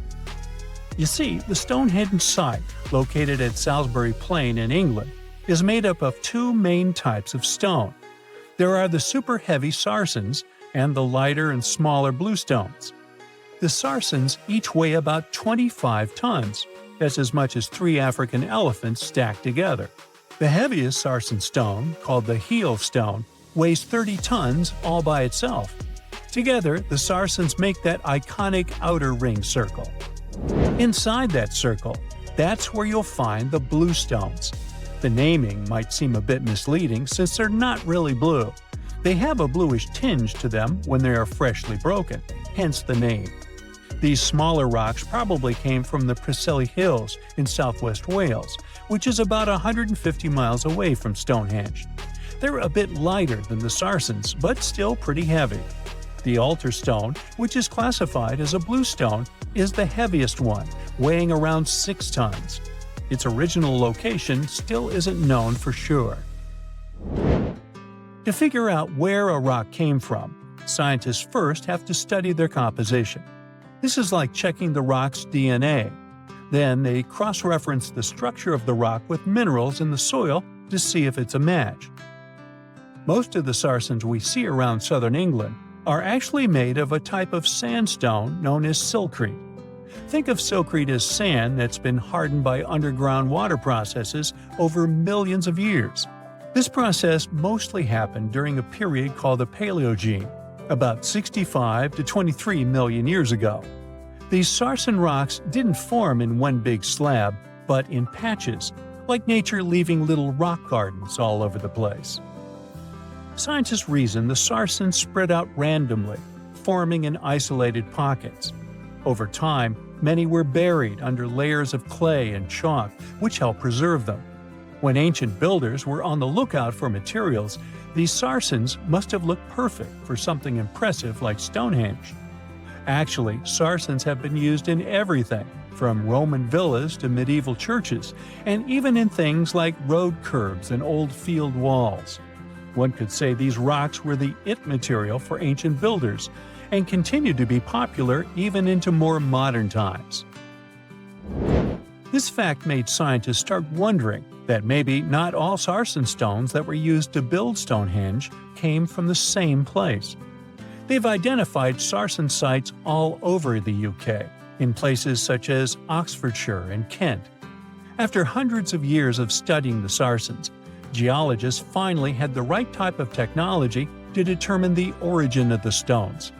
Now, I wish I could tell you that it was some undisclosed location very far away from the site. But, as it turned out, the Sarsens were originally from Westwoods, the forest near Stonehenge. A new factor came into play when excavations uncovered empty stone holes, showing that at least 6 bluestone pillars were removed from a Preseli Hills site called Wan Main in prehistory. They had a stone circle over there, and it's believed that some of Stonehenge's rocks were recycled rocks from this more ancient circle. If this is true, it might be that Stonehenge is part of a much larger landscape of ancient sites. If this is the case, then Stonehenge is just the cherry on top of a much larger scale project. Think of it as the sacred centerpiece of an entire landscape of monuments, mounds, stone circles, and things. This is why scientists want to find out where the rocks came from so badly. It could lead to why and how Stonehenge was built. Now, Stonehenge didn't just pop up overnight. It was built in several stages over hundreds of years. It's likely that it wasn't a single unified vision, but more like a big community project that evolved over time. With each generation, the builders brought in their own ideas, creating a stone structure that would last for ages. The first stage was around 3100 BCE. That's when people dug out a circular ditch and likely set up some bluestones as sort of a starter ring. Later they added the sarcens and even topped some of them with horizontal stones to form those famous arches you see today, also known as the trilithons. These ancient builders had some challenges on their hands. How would they move the rocks? There's an old theory known as the ice road that suggests that the rocks were moved by natural icy pathways that formed during the winter.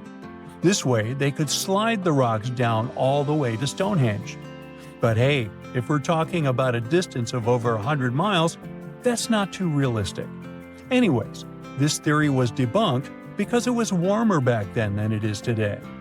There's also the river theory, which suggests that the rocks were floated along the river from the quarry to the site. But if we're talking about sarsen rocks, they're too heavy to float. So there goes that theory. What we're saying is, no one knows how the rocks were moved. Another interesting science tidbit came from all the research done in Stonehenge. A recent laser survey of the stones revealed the different stone working methods used, and has shown that some of the parts of the monument were more carefully finished than others. In particular, the northeast side and the inner faces of the central trilithons were finely dressed. FYI, a trilithon is one of Stonehenge's most famous shapes. It's when two huge monoliths receive a third one on top of them, connecting the two together. This fancy word is simply Greek for having three stones. But anyways, the bigger question, and the reason Stonehenge is so famous, is why it was built in the first place. Theories are all over the place, and some sound like they're straight out of a sci-fi show. So here's a rundown of the most popular ideas. There's, of course, the solar calendar theory. This one supposes that the stones are aligned with the movements of the sun, especially during the summer and winter solstices. During the summer solstice, the sun rises to the left of the heel stone, that's the lone stone outside the main circle, lighting up the entire monument. Some say it's the ancient version of a calendar, marking the year's longest and shortest days. Some archaeologists think Stonehenge might have been an ancient healing center. Pieces of bluestone have been found chipped away, possibly by people who believed they had healing powers. The theory goes that people traveled from all over to come to Stonehenge in hopes of a cure for whatever was ailing them. There's also some speculation that Stonehenge was the place to be.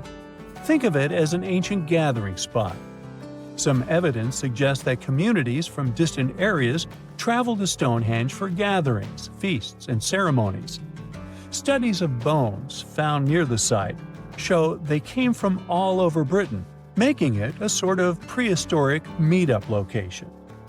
This just in, the world's oldest pyramid was built during the last ice age. And I'm not even talking about Egypt. I'm saying our ancestors might have spewed a 27,000-year-old pyramid in West Java. Gunung Padang is not exactly shouting pyramid. It's more of a mound with huge scattered stones tossed all over it. But local people seem to revere it, and they have for centuries. It wasn't until recently that the Indonesian authorities decided to excavate a bit deeper to see what all the fuss was about. They ended up finding the remains of a human settlement. It was rather unexpected, since the mound is pretty high up.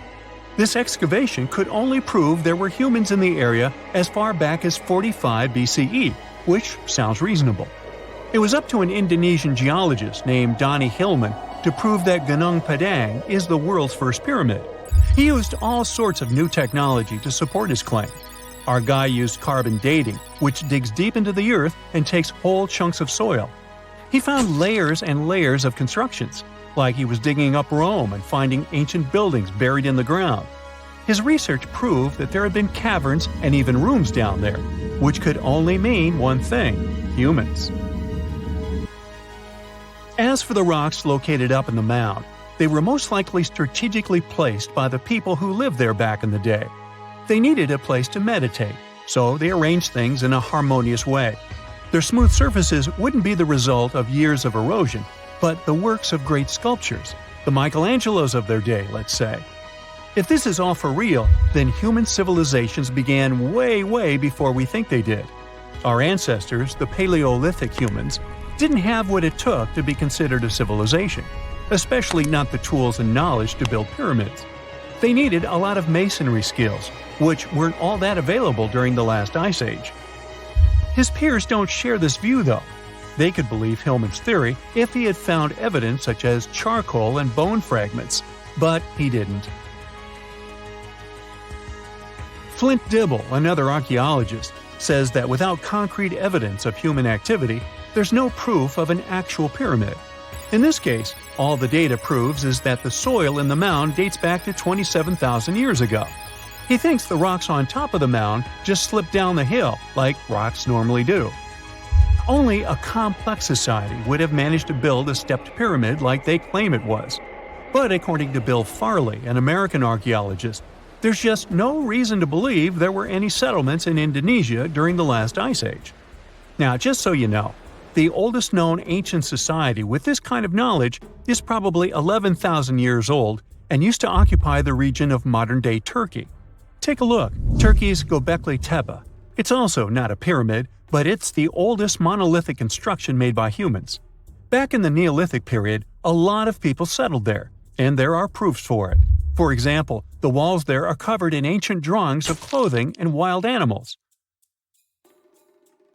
Until recently, the title of the world's oldest pyramid went to a three-sided construction known as the Djoser Pyramid in Egypt. Djoser is located just a few miles south of the Giza complex in a town called Saqqara. It made its way to popular culture more than once. In the 18th century, it became a common feature in European paintings. Young men from the cultural elite did a grand tour around the world, and Saqqara was at the top of their list. It was also featured in the video game Assassin's Creed, with a digital representation way more accurate than many historical drawings of the thing. That was kind of a big deal in ancient Egypt, to build pyramids for kings to spend their afterlives. And if you thought the Khufu pyramid was the oldest one in the world, well, Djoser was built 70 years ahead of that time. The development of new technology has allowed archaeologists to make groundbreaking discoveries, and a new, or should I say ancient pyramid in South America might win the title in dispute. It turns out that pyramids were also pretty fashionable in the Americas in the old days. Among them are the iconic pyramids of Guatemala's Tikal Temple Complex, the same ones that appeared in Star Wars No. 4. But to find the oldest pyramid in the Americas, one would have to travel to Peru. Deep in the Peruvian desert, archaeologists stumbled upon a sprawling ancient metropolis known as Caral. At first, researchers believed that the settlement was pretty recent, since the site was way too complex for ancient technology to handle it. As we said, Caral is a desert town, like Las Vegas, but without all the hoopla. This means no easy access to water. And for cities like these to thrive, they need a considerable irrigation system, which leads us back to complex technologies. The Peruvians surprised us all with this new discovery. This site was huge, filled with an amphitheater, houses, and religious buildings. The whole thing probably sprawled through 370 acres. And when scientists went to test their initial hypothesis using radiocarbon dating, they found that the city probably sprung around 2027 BCE. On the site, archaeologists found 6 pyramids that could possibly predate the one in Saqqara. As far as they know, both civilizations coexisted in the same time period, in opposite parts of the world. But since researchers can't pinpoint the exact age of Caral's pyramids, it's pretty hard to guess which civilization completed their pyramid first. If only we had a crystal ball. Now, it just so happens that the shape of a pyramid is something that nature is able to produce all on its own, leaving us modern-day humans a bit confused. A classic example is the Japanese side of Yonaguni, which also goes by the name of Japan's Atlantis. The entire monument is about the size of 5 football fields and the height of a 5-story building. Explorers and scientists believe that Yonaguni dates back to 10,000 years ago. For Japan's top marine geologist, Professor Masaki Kimura, Yonaguni is the heritage of a lost civilization. Kimura has dived into exploring the ruins over 100 times over the past 10 years. To him, There are clear signs of human activity down there. Check out this triangular-shaped pool on the monument's surface. Kimura thinks it's actual proof of humans, because this triangle-shaped concave is a historical symbol of water fountains in the region. As it happens with a lot of these cases, not all scientists are convinced the same. For many, Yonaguni is probably the result of thousands of years of erosion, and the fact that the monument is composed of one massive rock leads them to believe it is not really human-made. Sure, these huge basalt columns may look like the ruins of a palace, but they're most likely the result of the intense volcanic activity in the region. And speaking of natural formations that really look like a human made it, a pyramid on Mars has been a hot topic lately. Humans have been keenly trying to prove that there is life on Mars for quite some time. But some are stretching it really far, saying that little green or gray people built a pyramid on the planet to try and build their own civilization. This picture was taken over a decade ago by the Mars Reconnaissance Orbiter, the MRO, but it started to resurface recently. It shows what looks like a three-sided pyramid. Some people claim that the smooth side of the pyramid could only be the effect of otherworldly work. Then science comes along and explains that Mars is home to one of the deepest canyon systems in the whole solar system. The so-called pyramid is located in what is known as the Kandor-Chasma region. This Martian region has a bunch of similar formations that are nothing more than the result of erosion. Nothing supernatural going on there, apparently.